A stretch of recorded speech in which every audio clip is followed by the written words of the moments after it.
I didn't know what to think going into this docuseries. I was like, I haven't watched anything on the Zodiac in a while. The premise of it sounded interesting. I haven't read the book, so I was like, I'm going to binge this back to back and see what I think. And literally, it had me shooketh. Y'all, today we are going to be talking about the docuseries that came out on FX. I think Friday night it was, and it is called The Most Dangerous Animal of All. It is about a man's journey and finding his father, his real father, and when he does find him, coming to the realization that, oh my God, my daddy might be the Zodiac Killer. So he wrote this book on it. Now, I had not heard of the book, read the book, anything like this. And, Zodiac is one of those cases where it's interesting to me. It's almost like a good campfire story because it's scary. I mean, the stuff that happened in that is scary and horrible. So I found that very interesting. So when I got in this documentary, I was like, what? So what I want to do is just go over the stuff that I have listed here that really stuck out to me. Again, like you can watch it on demand at this point, like on Hulu, stuff like that. If you have it, if you want to go back and watch it, it's very interesting. It's a very interesting tale, and if you're into the Zodiac Killer, you're going to enjoy this. So Gary Stewart, that is the gentleman who we're talking about here. He was adopted, and like many people that were, he wanted to find out, where did I come from? Who were my real parents? So he starts searching, and he finds his real mother, Judy. Now he meets Judy, and basically he's just like, Mama is being shady about Daddy. And so she's like, I don't remember who your father's name is. And of course, this is like, what? That doesn't make sense. So he starts this investigation of his own into finding out who his father was. Now he discovers that his father's name was Earl Van Best Jr. And from that, he starts going, to the libraries. Again, this is probably before Google and all this kind of stuff. But he's going to the libraries, doing archives, stuff like this. And he is really in it to win it. And he starts uncovering all this information. I mean, basically, it was like his mom and dad were like this little Bonnie and Clyde situation. I mean, can you imagine? So again, I'm just going to go through kind of the way the docuseries presented it. Because by episode 3, the docuseries is like, hey, you know how we told you all this right here? Well, we're turning it around. And I was like, well, hold on. Y'all slow down now. It's just a damn minute. So I'm not going to go into every last little detail of it, but the stuff that popped out to me that I was like, okay, sold.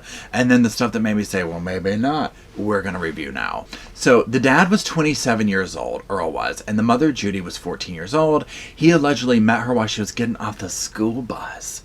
I mean, come on. So there's that right there. That's like enough to unpack for a year. So he basically courts her, and he ends up, let's call it what it is. He grooms her, But either way, they run off. He takes her to Reno. This is like 1962, somewhere in there. They end up getting married. They come back home, and the mother has the marriage annulled, him arrested, and the daughter put into like juvenile hall. Now she ends up escaping, and they run off again. Now the papers and stuff get a hold of this, and you can imagine. I mean, this was like, good headline stuff. And it was called The Ice Cream Romance. Now, along the way with all this running away stuff, she gets pregnant with a son who will end up being Gary. So the story goes that she ends up having the kid, and that the dad basically is like making the child sleep in a footlocker at the bed.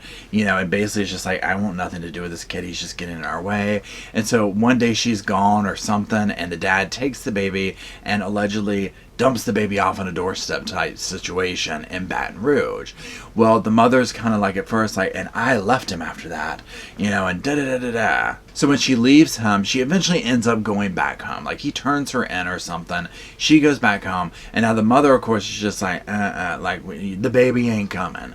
And so she has to go and sign papers over for this official adoption to take place, so on and so forth. Now the father ends up going to a mental hospital for 90 days and then to San Quentin. So in Gary's research, getting more and more info about his father, he meets one of his father's best friends from the past type situation. And basically he gets a photograph of his dad. And so then Gary's like, I'm hanging out at the house one night and I'm watching Cold Case Files, and the Zodiac comes on. And when they show like one of those pictures, I'll put it up here, he's like, oh my God, that's my daddy. And I mean, hands down, when I saw that, I was like, turn the damn documentary off. Sold, guilty. Call Unsolved Mysteries. Tell them to take the damn show down because we done solved this one. So this kicks off his whole thing of like, oh my God, let me really dive into this to see. I already knew my dad was kind of like shady, whatever, but now it's looking like my dad's a serial killer. Now, also thrown into the mix, Coincidentally, his mother has remarried later in life type situation. She is married to an investigator that is on the Zodiac case. So you can imagine, the coincidences with this, all sorts of stuff. This goes into police cover-up and da-da-da-da-da-da.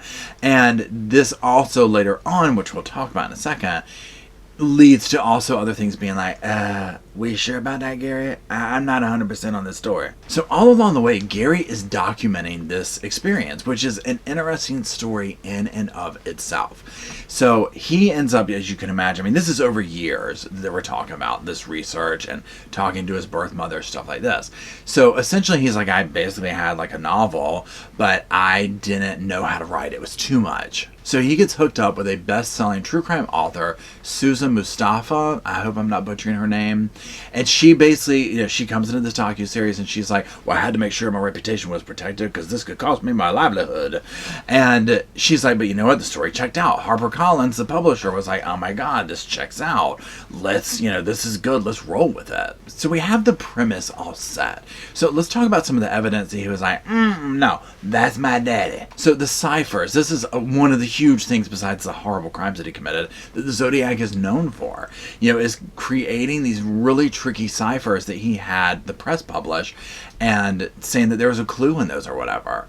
So Gary is saying, look, the police kind of cut themselves short. They didn't investigate further, but I found my father's name, Earl Van Best Jr., in the ciphers. Now he also says that his father traveled to Mexico to make money and stuff like that. One of the survivors of the Zodiac Killer had said something to the degree of the Zodiac Killer told us he was trying to get money to go to Mexico. So there's that. The situation of the cab guy that was killed, Paul Strain. So he was shot, killed, at his cab, whatever. The Zodiac guy did it. The Zodiac guy walked away and basically got away from this very easily because somebody messed up and said that the suspect was a black man, and basically the cops stopped and talked to the Zodiac man, and he kept going on his way. So there's that. Obviously that leads to innuendo on a cover-up, things of this nature. But Gary is claiming that his father lived 2 blocks away from where this happened when this happened. Now, that is huge. There are also fingerprints, which, hey, how do you deny this? Apparently, his dad had a scar on one of his fingertips, and a fingerprint that they have that is allegedly the Zodiac's has the same scar in it. So you start getting into this, it's like, well, yeah, guilty. Gary says he noticed that the handwriting was similar. So with comparative notes, like on a marriage certificate, things of that nature. So Gary's like, I had it done. And we hear from the guy in the thing, and he's like, that's him. So there's the Mikado. The Mikado is basically a comic soap opera in 2 acts. Now, this was overseas. I believe this came from Japan. And he is essentially like, my father knew the words to the Mikado. He loved the Mikado. And so one of the letters that the Zodiac does, essentially it's a play on the Mikado, like one of the songs or something like that from it. And so there's all these similarities in there.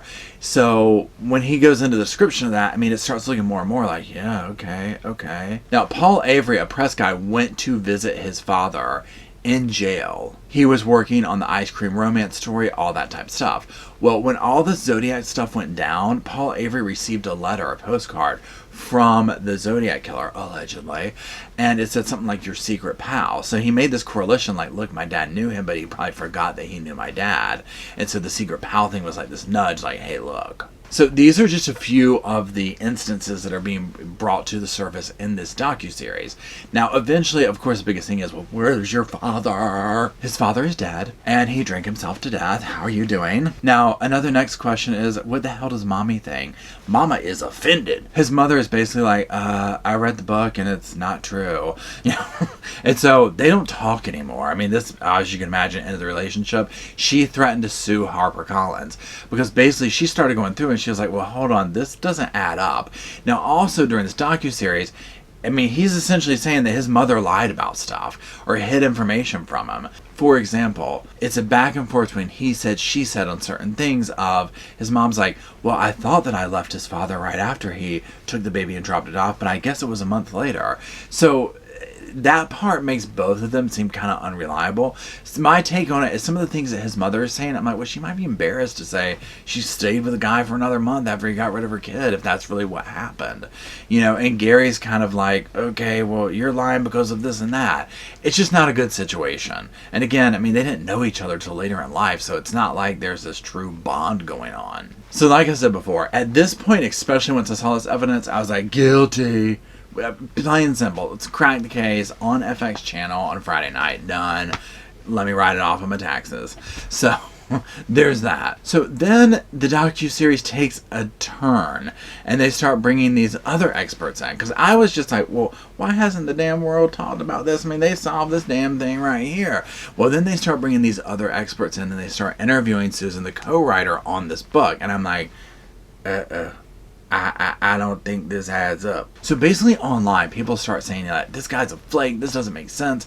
I guess there are camps of Zodiac, I'm not going to say fans, but people who are like, no, this is the Zodiac Killer, here's the evidence for it, you can't tell me different. So here Gary comes with this information of, look, it's my daddy. And people are like not having it. Well, he goes and makes online accounts and starts like fighting with people online. And I'm like, yeah, that is like the wrong thing to do. Even if he had 100% proof it was his dad, it's just, there's no reason for that. All of this doesn't really help his credibility. Now, critics and other analysts will say the ciphers and the evidence that he's bringing forth with those don't stand up to critique. Basically, they're like, look, he's coming up with these names because he's making the assumption that this letter and this letter stand for like an E and an A because they kind of look like an E and an A, but it's not obvious. And they're like, but you could make those anything if you wanted to, because we don't have proof that they're an E or an A. And by making them anything, or even using the E and an A, we find all these other names in here. So what looks like a dead ringer of, yeah, oh my God, there's his dad's name. It's like, no, there's too many variables. It's almost like a scientific method project thing that just doesn't work because you don't have, a solid, consistent thing to test it against. And these investigators also say, look, the fingerprints that he brought up, it's the wrong finger. Now, he also had some kind of DNA evidence going on, and this was a huge thing. It was like a very partial match. And like, one of the things going on is that this is the press will get something and put it out there, and then it's like, well, I told them this, and they said this, but then this came out. And so essentially, the DNA stuff comes out later, and it's like, no, it's not really a solid match like they're talking about. It's very gray.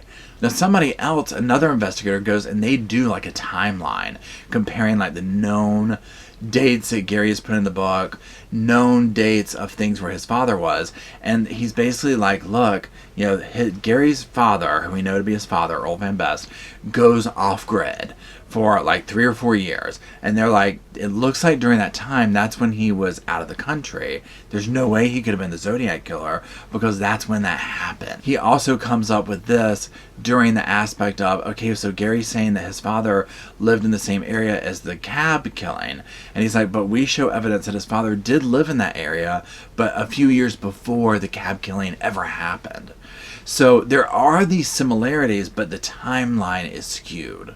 Now he also says, look, Gary says that his father went to San Quentin, but that's a state prison. He's like, his father was convicted on federal crimes, so there's no reason to show and no evidence to show that he ever went to San Quentin. So now they start talking to the co-author, who she's kind of like, I can verify everything, and they're talking to her and whatnot, and you can really start to tell between these other interviews that, number one, they probably don't talk anymore, but there's a lot of, well, Gary told me this, well, Susan told me that, well, he said, she said. There's a lot of he said, she said in this case, this whatever you want to call it. Now she does talk about having to take a small leap of faith on some of the things, like the conversations they constructed and whatnot. That's what gets very difficult when you talk about memoirs and biographies and things like this, is you're having to go and kind of use stuff that maybe didn't exactly happen, like a conversation, for dramatic effect. And if people don't spell that out clearly, it becomes very divisive, because trust me, a lot of people do this in their novels, but most people are going to spell that out clearly. Like, this is not an exact conversation, whatever. It depends on how they are presenting it and framing it. Now, another huge thing is the handwriting expert dude. They went to other experts who did like forensics and stuff like that, and handwriting people, and they basically said, look, we made these conclusions, or the other guy made the conclusions that his dad wrote the Zodiac letters because he was told that his father signed the marriage certificate. Well, in the book, it says that his mother didn't see the father sign the marriage certificate, that it was just written out. So it basically comes out that the preacher probably is the one who did that, and that there's not enough variables there anyways to make a true conclusive assumption that his father was the handwriter of the Zodiac letters. And this guy even alluded to maybe his father and the preacher were in on it, like maybe the father did the killing and the preacher wrote the Zodiac letters, and it was like, I'm out.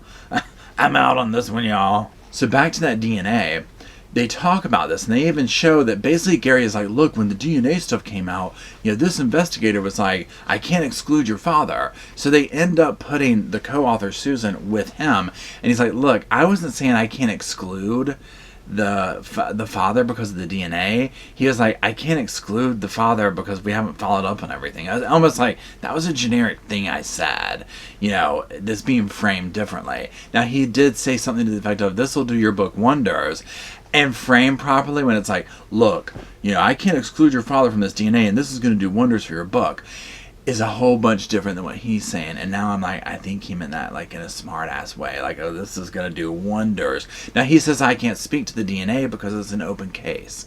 So, you want to read between the lines. I felt like he was saying, that DNA did not match. That could have been anybody. Very towards the end of it, the filmmaker is like confronting Gary with like, Susan says you said this. No, she didn't. Susan says you said this. No, she didn't. And they go to Susan. Gary says you said this. I didn't say that. And it becomes obvious there's a lot of manipulation going on. And at one point, Susan goes, I need a minute, when they present her with basically a forged document that he added words to. And he explains this away, but nonetheless, it makes you think that his father did go to this mental hospital at a certain area, which would have placed his father in this area of where the crimes were happening and things of that nature. And it becomes obvious that, that was kind of forged a little bit. So, unfortunately, you can tell for Susan, she got hooked up to somebody who wasn't probably telling a lot of the truth here. And Gary is convinced of it. This is what I think. I think he started investigating this. And there's a difference in letting evidence lead you to something and also really wanting the evidence to lead you to something. I really feel like he really wanted the evidence to lead him to this, because what an amazing story that is. For me, I like literature, I like things like this. I love the story of the search for his father and where it led him. I didn't need for his dad to be the Zodiac Killer. Just the story of him and his mother, the father and the mother, being on the run and doing all this stuff was enough for me. So I just feel like he invested his life into this. I mean, he even got a divorce over it. He was obsessed with this for years and years, and it's almost like I can't let him not be the Zodiac Killer. If you want a different perspective of this case, of seeing somebody kind of get blindsided by a desire, and make up your own mind. I mean, it's up for debate. I don't know. I'd be interested to see what y'all think. Have you read his book? Did you see this? Drop it in the comments. Let me know. I appreciate you hanging out with me for this. And again, let me know what you think down in the comments, and I'll talk to you soon.